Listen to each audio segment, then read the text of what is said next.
If you're ready to set up success for your finances in 2025, I have the planner for you. If you don't have your 2025 financial planner yet, you can click the link below and print it. It will pull up for you to buy. If you want to join our Facebook group, you can grab this 2025 planner for free. You can click the link below for the Facebook group as well. Let's do this. On the front page, you will notice that there's a spot for your name and the start date. When you flip it over, you can see there's an explanation of everything that is inside and what to do. We'll go through that now. The first thing is we need to set up our goal for the end of 2025. So December 2025 looks like what to you? So everything that's been going on right now, if you want it to change in the future, you have to set up a plan. So put your name, your information, and your big goal. You can see that down here.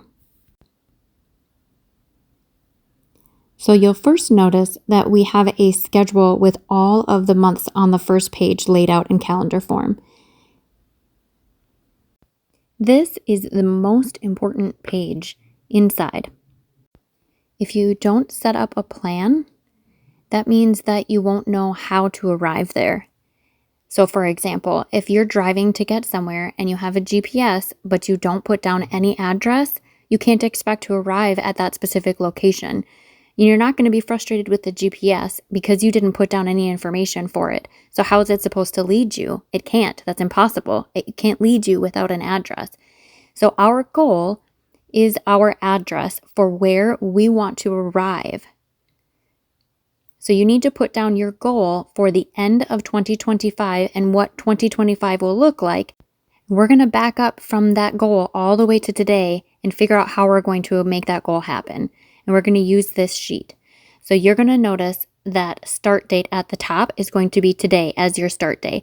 It doesn't matter what the day is. If it's January or a day in March, it doesn't matter.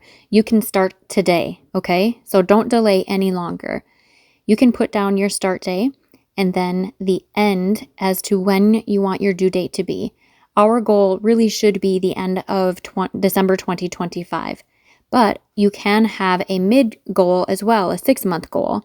Maybe you want to save for a down payment on a house by July. So you could put down the due date for that would be July 1st or maybe even June 30th.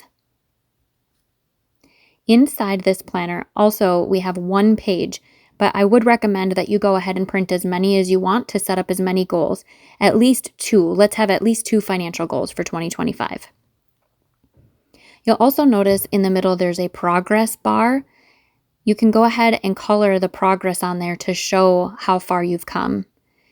The next thing is action steps. The reason why this is important is because if you don't put down your plan, it means that you're going to get overwhelmed or you're going to forget.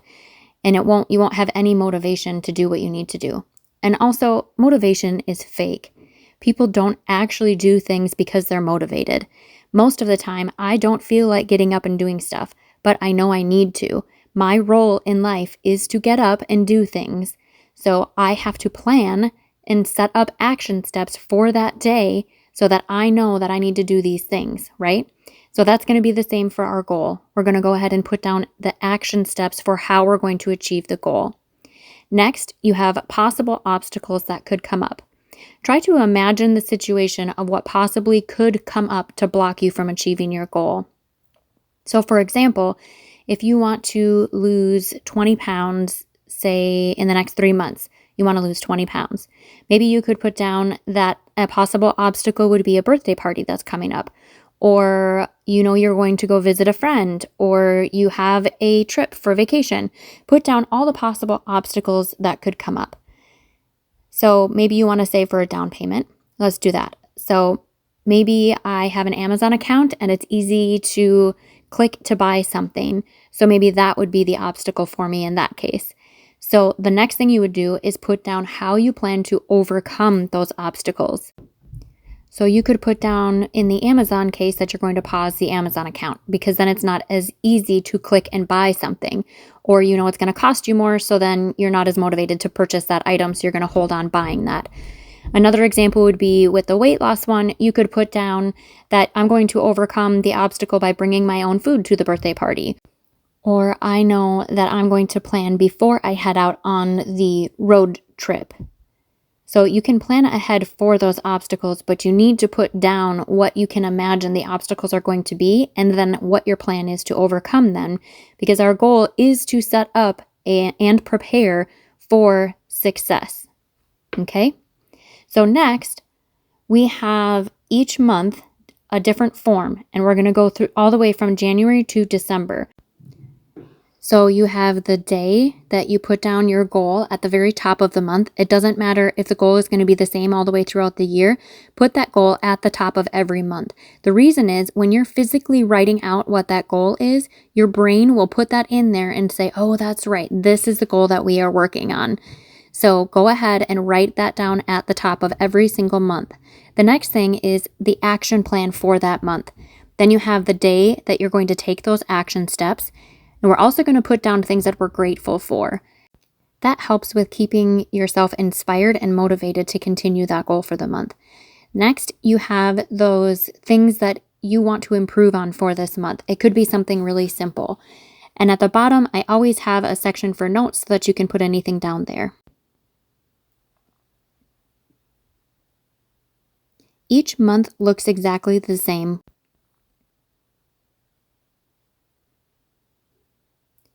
This is our goal tracker. This means that you're able to follow your plan with this specific sheet of paper.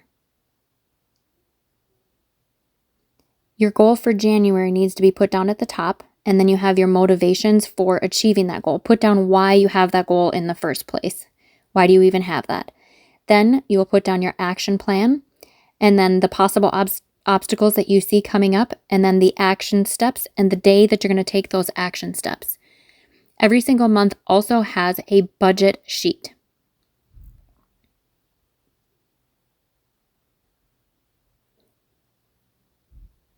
So put down what you owe, what needs to be paid, and then the due date, how much, and then how much you paid. There's also a section for notes, maybe if you want to add that you paid a little bit additional this month or you still owe a certain amount. There's a section for notes on there too. So every month you also have an option for expenses, so you can track your income and expenses.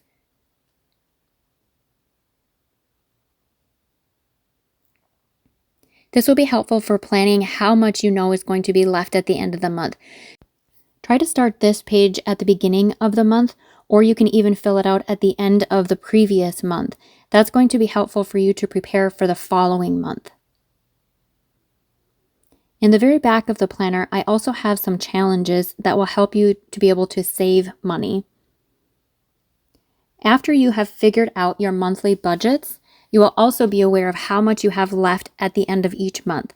If you know that you are going to have $100 left over every single month, or even $500 left over every single month, you will know how long it's going to take you to save a specific amount. So for example, if we want to save $500,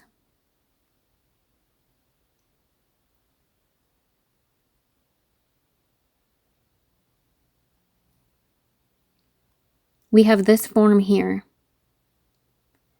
This shows how much you need to save every single day for 100 days in order to save $500. It says $5 every day. That means $5 every single day for 100 days. And my recommendation would be to set up a new bank account that you can transfer that $5 every single day, meaning that it's not an account that you have access to a lot, you don't see it, it just automatically puts that money in until you get that up to $500.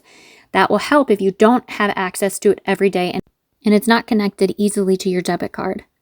If you want to save more than $500, I also have different trackers in here all the way up to saving for $2,000. For example, this is the $500 tracker, $1,000 tracker,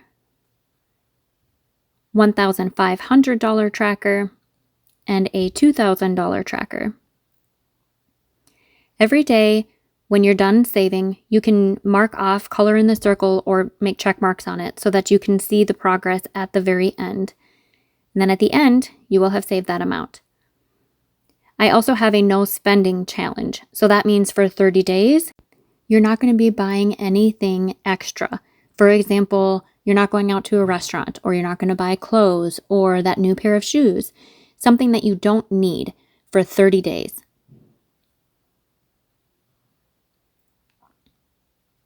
Another challenge that I have is the Eat at Home challenge. This is also 30 days. Same concept. So next, I know that you've probably heard that phrase, debt snowball. If you've seen that before, this explains it a little bit more. So for example,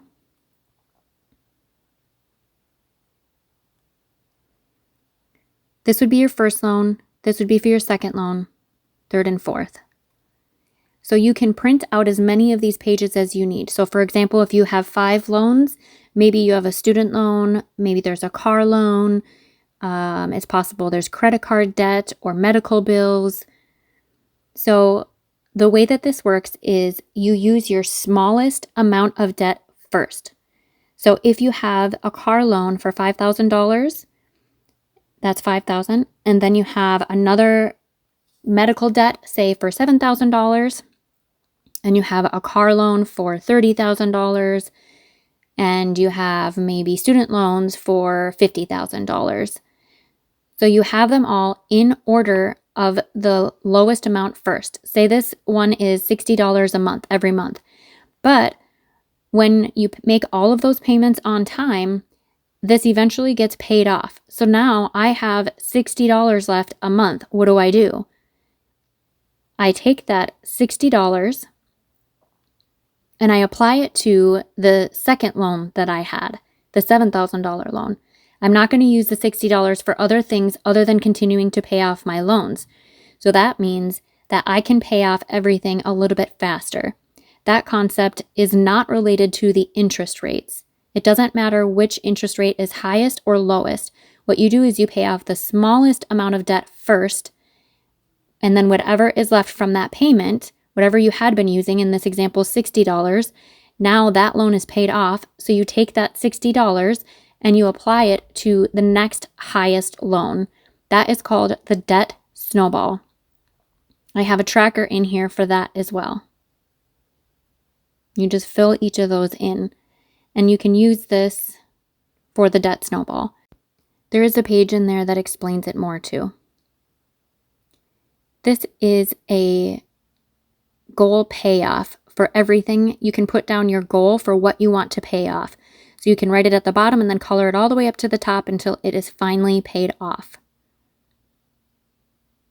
So if you do use these, please tag me on social media. It's at the real estate Tony. Please tag me. If you have big goals that you want help or encouragement, join our Facebook group and we will encourage you in there with that goal. This planner I typically charge $10 for. And you can see the link for that below. Or if you join our Facebook group, you can request it for free. I'll send it to you in an email. Hopefully this will be helpful for you. Happy saving and setting up your financial goal for 2025.